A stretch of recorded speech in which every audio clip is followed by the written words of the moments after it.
Amy Marcos sa kanyang kapatid na si President Bongbong. Sabi ni Ping Lacson, ang masasabi ko lang, medyo napaka-un-Filipino. Lalo na kung may posibilidad itong magdulot ng kahihiyan o idwaan sa mismong pamilya. Sa akin, I can only say for myself, mas nakaramdam ako ng awa kay President Bongbong Marcos. Buong pamilya na inaakusang bangag, adik, gumagamit ng marijuana, cocaine ng mga Duterte, kasama yung kanyang kapatid na si Amy Marcos. Yan daw ang bangag. Ito naman ang itsura ng mga nag-aakusa ng ating Pangulo. Bangag. Pagmasdan ninyong mabuti yung mga nag-aakusa sa ating Pangulo. Sino ang kapatid at totoong kapatid? Tunay na kapatid o sabing kapatid lang, mga kababayan, na pinagdududahan na ngayon kung talagang totoong kapatid.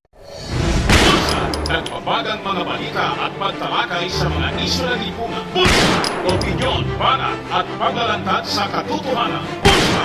What you see is what you get. You decide.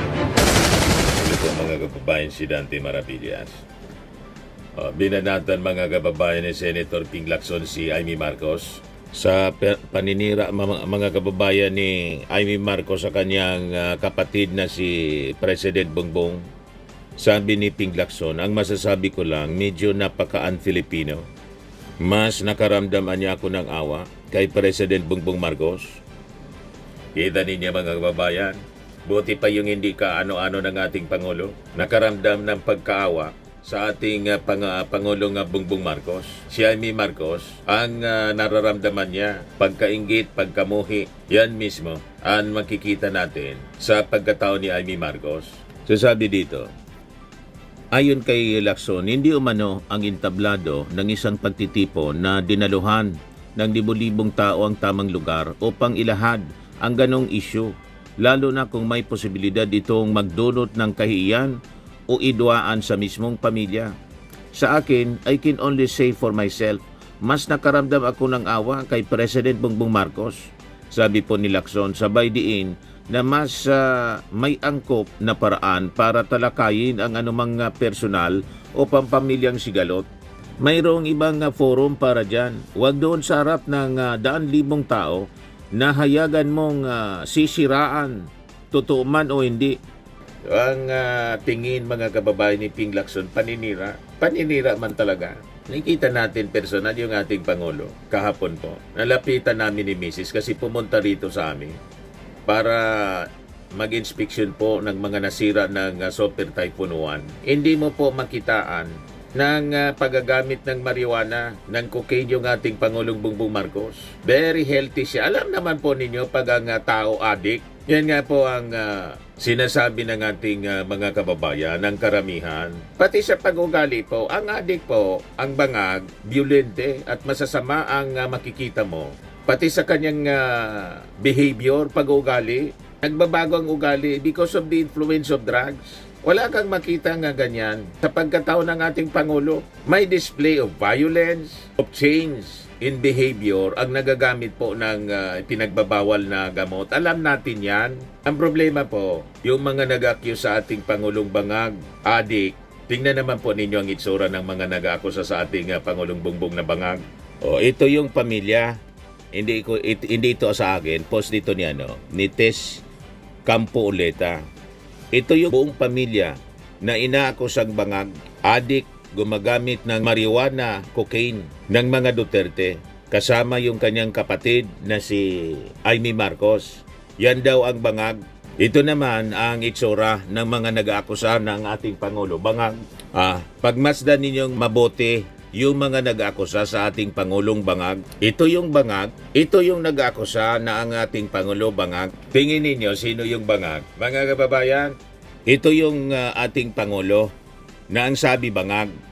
Ang kapatid na si Irene, kamukhang kamuka. Ito yung nag-aakusa na isa pang kapatid na itong Pangulong Bongbong Marcos na kanyang kapatid bangag. Tingnan ninyo ang itsura. Kayo ang magsabi kung sino ang bangag at hindi bangag. Sino ang kapatid at totoong kapatid? Tunay na kapatid o sabing kapatid lang, mga kababayan, na pinagdududahan na ngayon kung talagang totoong kapatid. Pagkatapos yung pinsan na si Martin Romualdez, inaaway Nasabi nga natin mga kababayan, si Martin Romualdez, from the very start, siya po ang knight in shining armor ng ating Pangulong Bongbong Marcos sa mga pagtatangka sa Congress. Kaya siguro pinag-iinitan si Martin Romualdez.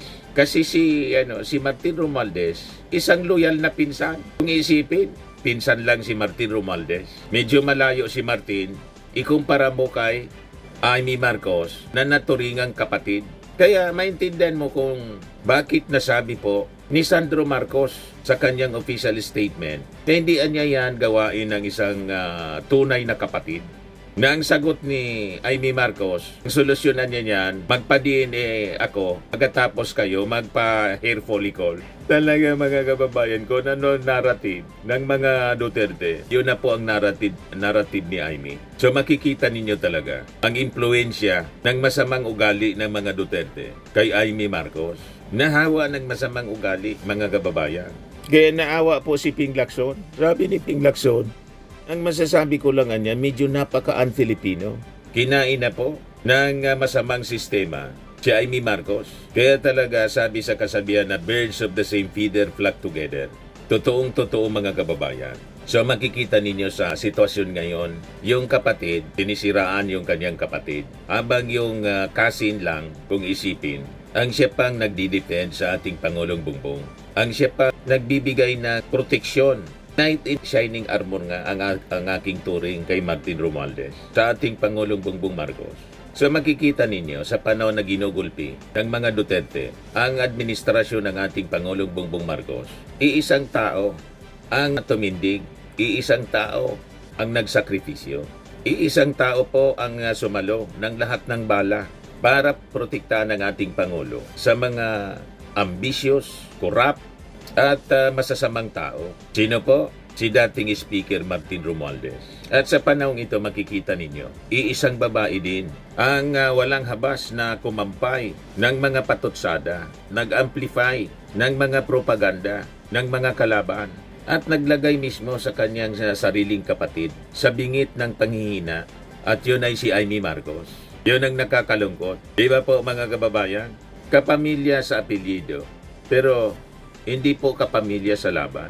And worse, dinamay. Pati yung kanyang pamangkin, mga pamangkin, dinamay. Buong family po. Sinunog niya ang mismong kanilang apelyido, mga kababayan. So makikita ninyo dito ang loyalty. Hindi po sa apelyido. Kasi si Martin Romualdez na siya po. Apelyido ng kanyang nanay ni President Bongbong, nanay ni Amy Romualdez. You can just imagine, narinig ninyo yon. Sa isang pagkakataon, sinabi ni Amy Marcos na ayaw na niya munang gamitin yung Romualdez.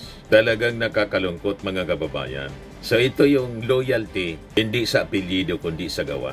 Si Martin Romualdez mga kababayan, kung titingnan po natin ng mabuti, siya ang nagbuo ng pinakang malakas na supermajority sa Congress para tiyakin po na walang mangyayaring destabilization na tatagos po sa Palasyo Malacanang. Ganun naman po talaga ang dapat.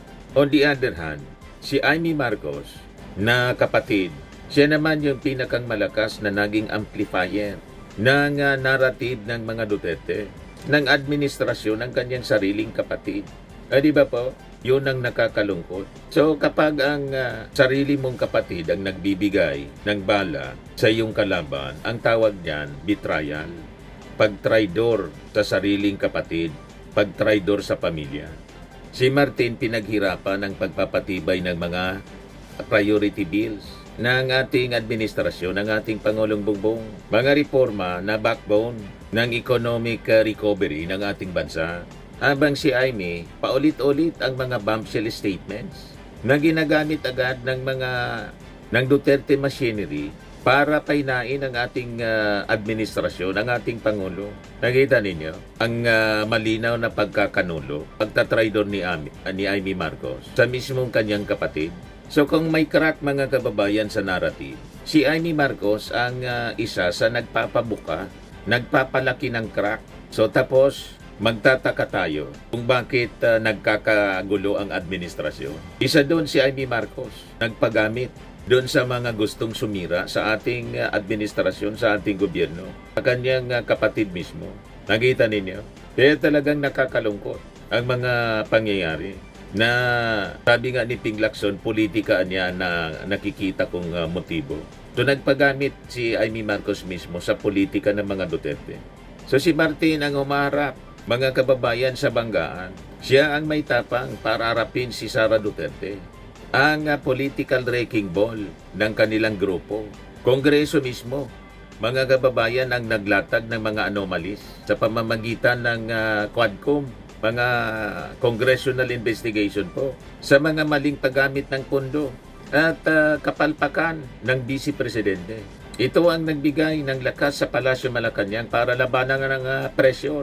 Sa kabilang dako si Amy, habang ginugulo ng mga Duterte ang ating Pangulong Bongbong, abala siya sa pagpuna. Hindi sa kaaway, kundi sa mismong kapatid. Nakita ninyo? So, hindi natin kailangan mga kababayan na maging isang political analyst para makita kung sino talaga ang tumutulong at kung sino ang umaatake at sumisira mismo sa ating Pangulong Bongbong Marcos. Sa bagay, may kasabihan tayo na matatanda na ang sumisiraan niya sa bakal ay sarili man lang niyang kalawang. So, ang bakal yung ating Pangulong Bongbong, kalawang si Amy. Di ba malinaw po? So, kailangan tanggalin yung kalawang mga kababayan. Tanggalin natin ang kalawang na sumisira sa bakal. Kasi yung bakal po, napapakinabangan. Ang kalawang po hindi. Sumisira nga po sa bakal ang kalawang. Si Martin po, taasan niya hinarang ang mga impeachment attempts. Nilusaw niya ang mga narratives ng mga kalaban bago pa tumubo. Sabi nga, nipping in the bud. Si Amy, kinausap, kinampihan, at binigyang puwang sa narrative ang mga taong gustong ibagsak at sarili niyang kadugo. Nagpaimbestiga pa nga po sa Senado at kasama niya doon yung mga Duterte senators. O di ba po? Napakalinaw ang pagtraidor ni Amy Marcos sa kanyang kapatid.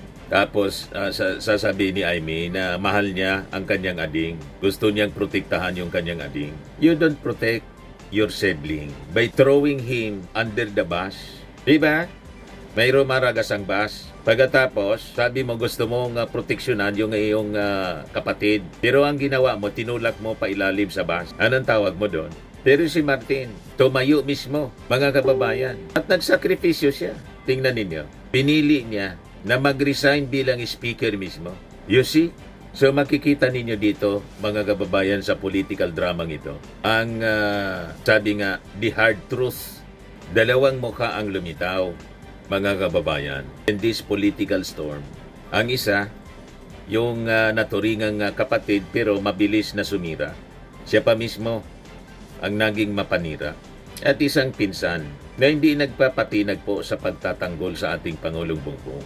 Tahimik lang siya. I-find kasi ang pag-ugali ni Martin Romualdez. Naturoan ng mabuti ng kanyang magulang at nakapag-aral ng maayos, mga kababayan. So makikita ninyo, mga kababayan, malinaw na kapag ang buong makinarya ng mga Duterte ay nakatutok, gumagalaw para sirain ang administrasyon ng ating Pangulong Bongbong, si Martin ang gear po na nagpapagalaw sa gobyerno. Si Amy, sa kasamaang palad, siya ang gear na nagpapahina po dito. So sa laban na to, mga kababayan, kontra sa mga attempts na pabagsakin po ang administrasyong Marcos, nakakalungkot na hindi yung kapatid ang naging sandigan. So ang kanyang pinsan ang nagtatanggol sa ating Pangulo. Sister destroys, cousin defense. Yan ang malinaw dito sa political drama, mga kababayan, na nakikita po natin. Kaya hindi na tayo nagtaka sa naging pahayag, mga kababayan, ni Ping Lacson. Ang masasabi ko lang niya, medyo napaka-un-Filipino, referring sa mga pinagagawa ni Amy Marcos. Mga pinagsasabi ni Amy Marcos. Naawa daw siya. Mas nakaramdam ako ng awa kay President Bongbong Marcos.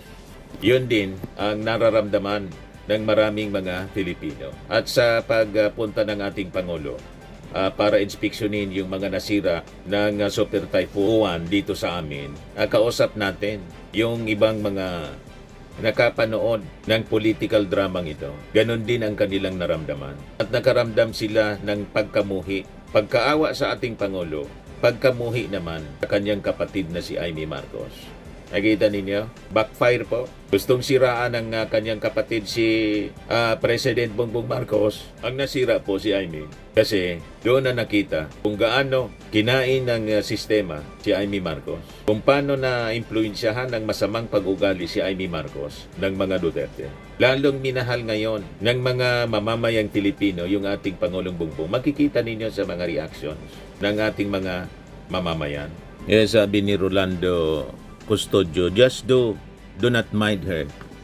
Let us concentrate improving this nation dahil talong-talo na tayo ng mga ASEAN neighbors natin. Action speak louder than words. Favors PBBM. Let people march with progress with PBBM. Those who do not want, never mind them. With Amy, she set an example that brothers and sisters must be super ingat with each other because magkakapatid man, each of us are given our own mind and thought which is the central of our own being to make us who we are living in this world. Firmax Firming and Lifting Cream, pinapahid po sa mga pulses in affected area. Mainam po sa paninigas ng mga kaso-kasuan. Ito naman po, Automax Radiant Serum. Sa mukha naman yung application, anti-aging po siya. You will look 10 years younger than your age. Sa mga cancer patients naman po, baka lang gusto ninyo itong itry. Nengxia Red Mix Fruit Drink. Hindi mo po siya gamot, food supplement siya. Kaya lang, gawa siya mga kababayan sa goji berry. Yung goji berry may anti-cancer properties. O ngayon, yung mga inquiries ninyo, dumiritso na lang kayo sa aming messenger sa Facebook para masagot namin agad. Ayos pa? Ayos na ayos niya, Mr. Maravilla. Sa mga nagana po ng malinis and spacious fitness gym, pumunta lang po kayo sa aming Colossal Fitness Gym. May Grab car rental din po kami. But anyway, ito po pala yung aming bagong product na binibenta online. I am worldwide amazing pure organic barley powdered drink mix from Australia. Negosyo to ng aking anak na architect entrepreneur Riz Maravillas. Ayan po. Kontakin na lang po ninyo siya, Riz Maravillas on Facebook. Ang mga health benefits niya, boost immunity, improves digestion, enhance energy levels, pack with antioxidants, prevent cancer. Ito naman po yung bago naming product na binibenta online. Eye Glow Serum, whitening po siya. Tingnan ninyo yung epekto sa aking anak na architect before and now. Yung mga inquiries po ninyo, dumiretso na lang kayo sa kanyang Facebook account, Riz Maravillas.